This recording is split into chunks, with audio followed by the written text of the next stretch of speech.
Charges of police brutality were recently hurled following the recent shooting death of a man by Hazleton police.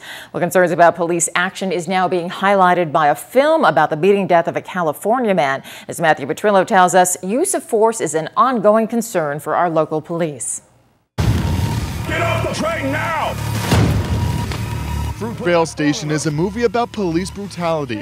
It centers around Oscar Grant. Good, I'm good. We're gonna be good. We're gonna be good. A 22-year-old man who's shot in the back by transit police. The story of Grant and the events leading up to his death are portrayed in the movie, characterizing him as innocent.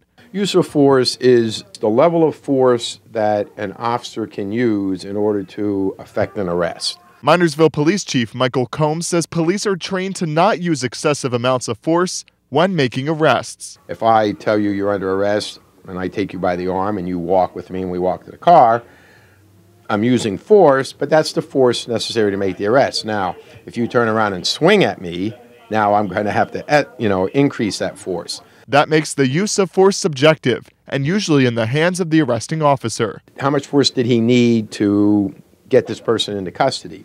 Over the years, Chief Combs says, cases of excessive police force have been on the decline.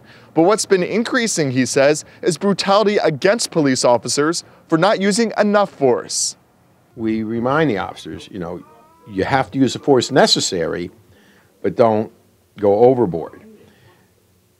But many times we see just the opposite.